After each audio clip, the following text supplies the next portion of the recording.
Hi, I'm Paul Laughlin. I run the Laughlin Consultancy. It's a business focused on helping companies maximise the value of their customer insight, how to understand their customers better and make money out of that. Focused across retailers and many other sectors, helping you be better at managing your customer insight.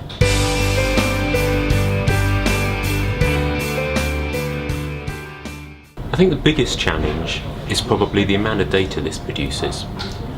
Getting their heads around this constantly produced data from mobile, from websites, from stores, from suppliers, from contact centres and direct from customers in email and social commentary. Getting all that together has been likened by some people to a digital exhaust. Getting your head around that, getting that clean, getting that useful. So the challenge for the customer insight leader is to understand the data that matters, merge it together and find a way to analyse that so that you understand your customers better and you can respond to their needs.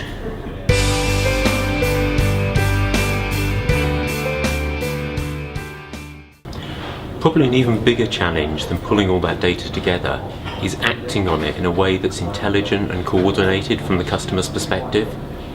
You need to be able to coordinate your interactions with your customer. So the combination of outbound communications and the inbound leads that prompt people who are interacting with the customers directly ensure that they're targeted and they're personalised in a way that comes across as knowing your customer and acting appropriately for them.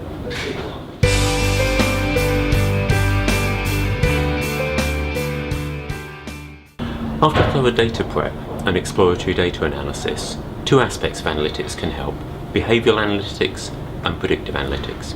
Behavioural analytics, when you look across the behaviour that your customers are exhibiting right across the channels they use, can help you understand their browsing, their researching and their buying patterns, helping you respond more appropriately. It can tell you what to communicate and sometimes when. Predictive analytics can then help you target that, be more accurate as to who to send those personalised communications to.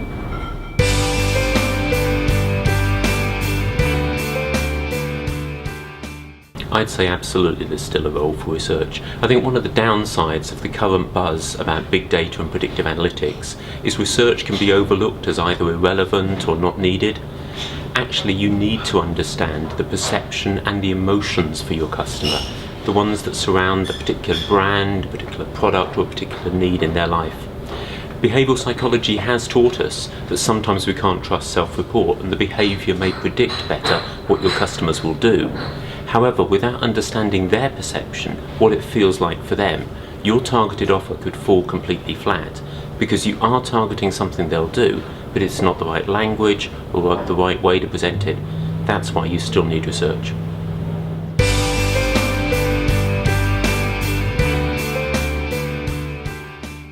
The first reason I'd say is simply financial. What business these days can afford to waste money on marketing that doesn't work?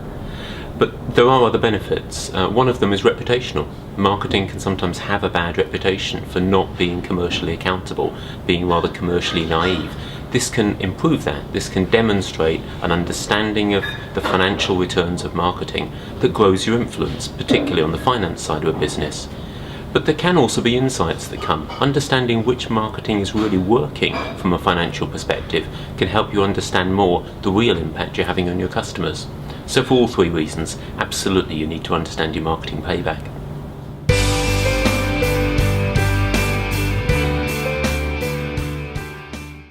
I'll be talking about two things: how to be data-led as a retailer, how to really use the understanding of your data and your understanding of your customers that will give you to be more personalised, to be more impactful in your marketing.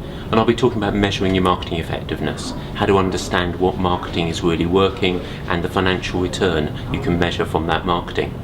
And then we'll go on and have a group exercise. We'll get a chance for you to put into practice what you've learned and test out some of the techniques, some of the skills that you'll be learning on a case study that will be provided. So lots to do in terms of understanding your customer from your data and being able to measure your marketing effectiveness.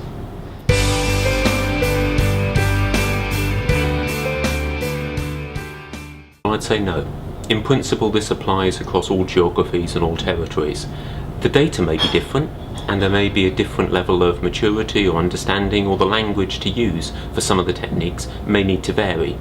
But in principle, no, this applies to all territories. It's relevant to different types of economies, different types of cultures, because everybody in business needs to understand their customers better and know how their marketing is making money for them.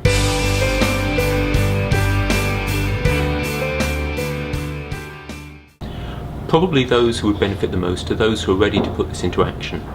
It's relevant to all retailers, I think, these days, because I can't think of a single retailer who isn't multi-channel.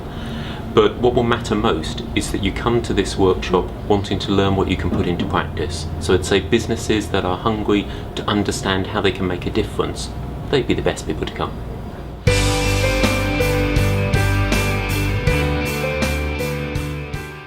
Two things I'd recommend to start with. First, think about, do you have any research? Even at the most basic, have you done some surveys? Do you have some feedback from your touch points with those customers to understand what it's like from their perspective? It's a very important dimension to understand, as well as your view within the company.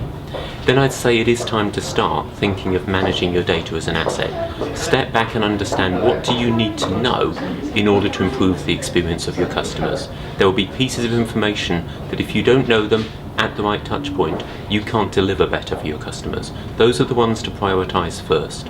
Work out whether you've got that data already, or find a way to capture it and start to manage at a very basic level, even if it's simple rules based, putting into practice, doing things that are different, things that you believe will work better for your customers, and measuring the result. And then you can grow in complexity, you can grow in your sophistication as you're ready for it. But you've got to start the journey of listening to your customers and managing your data.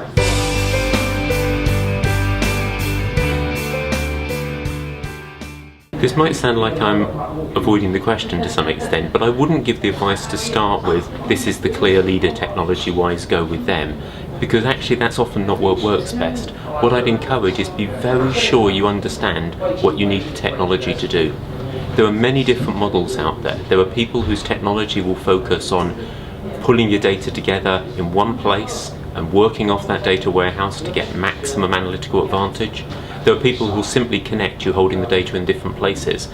And what you need from that and the security that's important to you, there's a number of questions to think through which route to go. And on the analytics side, the sophistication, the visualization, the skill of the people you need to use that software, all these things come into play. But I think that probably the thing that I'd most raise the importance of is, don't just think about back office technology. Don't just think about a data solution and some analytical software for a technical team somewhere. What have you got in terms of capability for doing things different with your customers? Do you have decisioning technology or technology that enables you to coordinate the experience for your customers across different channels? It may be more important to start from the customer end and think about the technology that would give them something different, rather than think about investing a lot back office to know a lot more that you can't act on. Knowing but not being able to act on it, that won't give you quick advantage. Start from investing in being able to give customers a better experience, and then grow your capability to be more intelligent through it. Maybe not directly the answer, but that's what I'd recommend. Certainly understand what do you really need, not which vendor.